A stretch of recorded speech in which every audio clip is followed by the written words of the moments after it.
How's it going, everybody? It's been a while, I know, but I thought that this was a good time to talk about critical race theory. It seems to be everywhere now. Fox is trying to blow this up as if it's some type of crazy thing. I'm not going to talk entirely about it because honestly, even I don't even know that much about it.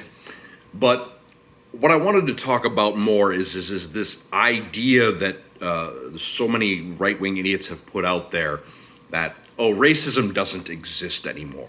Racism was something in the past, and it's not real anymore, which is, complete bullshit.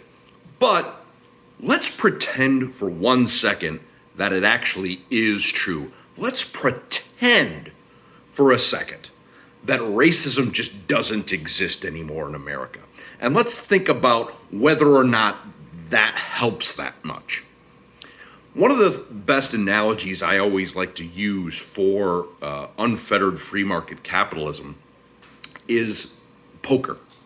The game of poker, specifically Texas Hold'em no limit poker, where there really are no limits. You can use your chips however you want, bet however you want.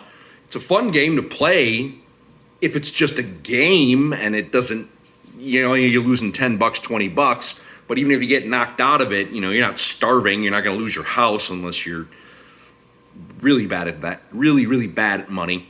But it's a really good analogy for how things work. Because if you know anything about the game of poker, everybody starts out with the same number of chips. But as the game is played, some people win more, some people lose more. Some of that's due to complete luck. A lot of it is due to skill. But as the game progresses, the people with a lot of chips have the ability to use those chips to actually increase their chances of winning. Even if they're not great poker players, they can use their massive stack of chips to push around the smaller stacks of chips. They can force them to make difficult choices, knowing that if they lose one hand, they could be out of the tournament entirely. Whereas the people who have big stacks know, hey, I could take a risk here, and even if it doesn't pan out, I'm not broke, I'm not done, I'm fine. They can make mistakes, they can make bad choices in some cases, and they still just won't lose. They know they've got money. Whereas the people who only have a handful of chips get forced into situations where it's like, well, these cards aren't great, but I got to push them all into the center anyways, because if I don't, I'm going to lose no matter what. I'm going to get bled dry by the ante. And furthermore, they get stuck choosing things that they don't want to, but they just kind of have to. And they end up, it becomes very, very difficult for somebody who's behind to try and come back. It's possible, but it's incredibly unlikely. But now imagine a different poker on a different level. Imagine that 8 hours ago, one of your ancestors all of our ancestors really started playing the game of poker.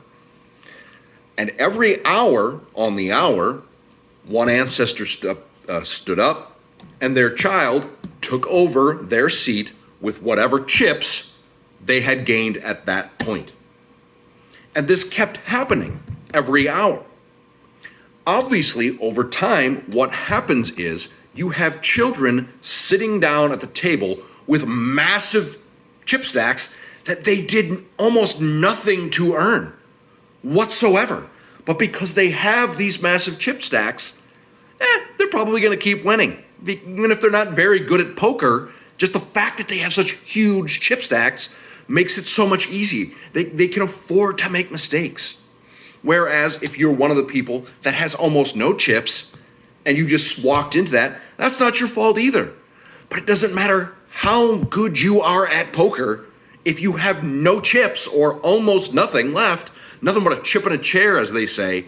The odds that you will be able to come back and build a reasonable chip stack with nothing is incredibly slim, particularly over the course of just an hour of playing.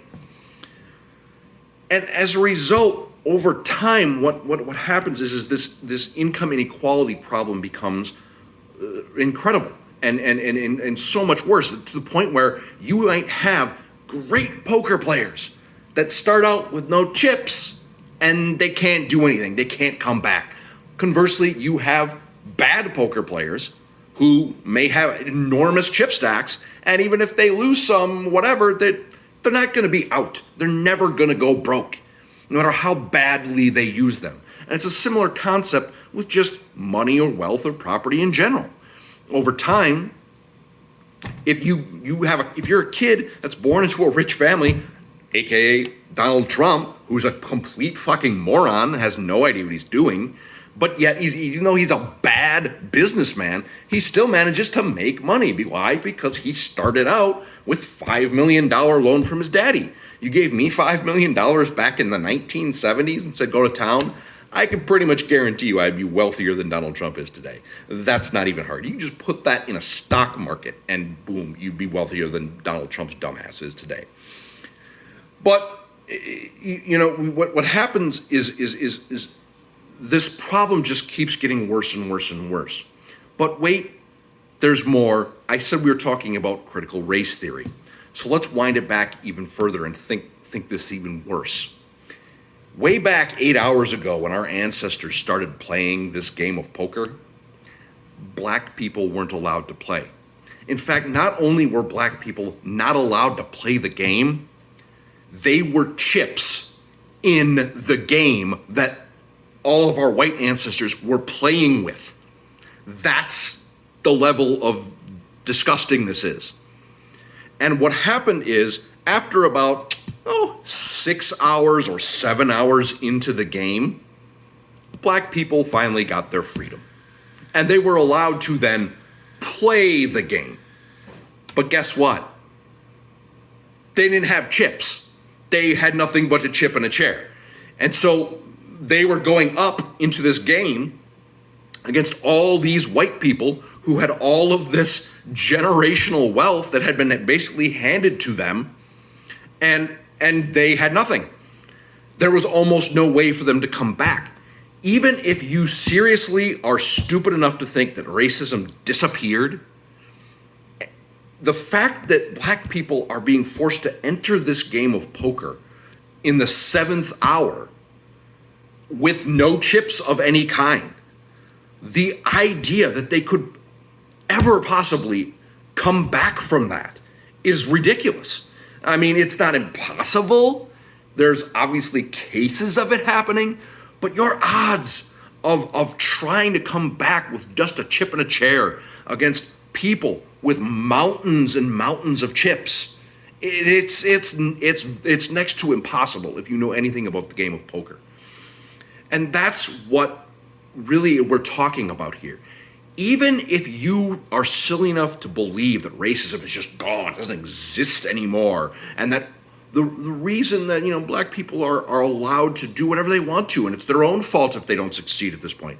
No, it's no different than if you gave somebody a chip and a chair, threw them into a poker game, and said, okay, go play against these people with a giant ass chip stack and just go beat them. That's fine.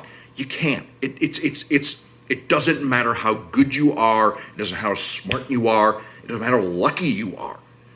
All it takes is one tiny little mistake, and boom, you're out. You're broke. All your chips are gone.